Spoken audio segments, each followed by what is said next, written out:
Tonight, state Republicans are accusing Governor Gavin Newsom of cutting a backroom deal to help a longtime supporter. Yeah, it all involves the upcoming raise in the minimum wage for fast food workers. KCAL News political reporter Tom Waite is here now to explain. Tom? And Pat won a very forceful response from the governor. We'll get to that in just a second here. But hundreds of thousands of workers are about to get an unprecedented raise from $16 to $20 an hour. Restaurant owners fought long and hard against that. Tonight, there are claims one of Newsom's big donors won't have to pay his workers that increase. The governor denies it. State Republicans want an investigation.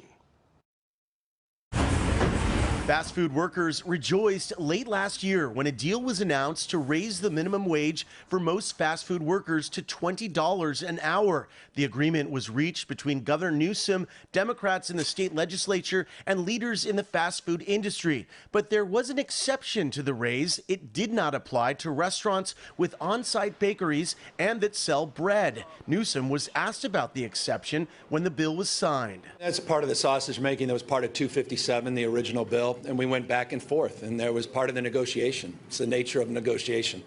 There's a lot of component parts in the industry. It's not just Jack in the Box, not just McDonald's. There are a lot of different players. This affects a lot of different franchisees. But new questions are being raised about the exemption after a report from Bloomberg News showing Newsom received large donations from wealthy businessman Greg Flynn, the owner of 24 Panera Bread restaurants in California, which markets itself as a bakery and bread shop. I'm honored to be here. Flynn seen here accepting an award at the Restaurant Leadership Conference. We checked campaign finance records and found in 2022 alone, Flynn donated $100,000 to stop the Republican recall of Governor Newsom and $64,800 to Newsom for California 2022.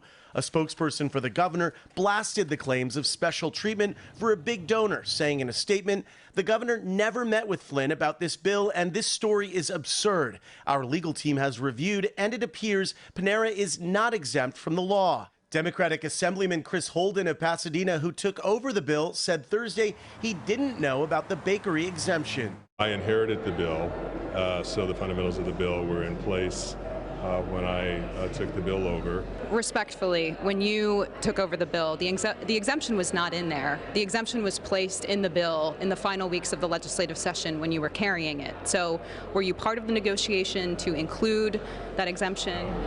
I was not. State Republicans are calling for an investigation. Who's in charge of investigating this? Who's in charge of making sure that the law was actually followed and that there was nothing shady going on? I think it has to be an outside agency that investigates this.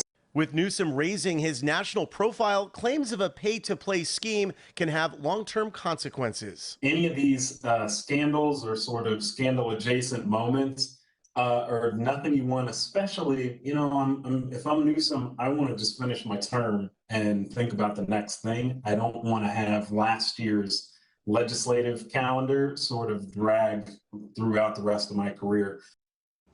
A source with the governor's office also says Panera does not even qualify for the exemption because part of their bread and bakery process occurs off-site, meaning the baked goods are not fully cooked inside individual Panera restaurants, and that apparently matters in the legislation. So there we have it. I mean, it's a complicated thing. The governor's office steadfastly denying any wrongdoing. Well, we know, Tom, the bill is supposed to take effect April 1st. That's right. But there are other changes coming to the bill? Yeah, that's what we're also being told, is that this bakery exception could be written out of it completely at this point. They're still being tinkered with. That's what we're being told. So we'll see what the final legislation looks like, but it is supposed to take effect in just a month. So I'm a little bit perplexed by this idea that you could still be changing it, but we're going to keep on top of it and follow it. Right, exactly. It's already signed into law.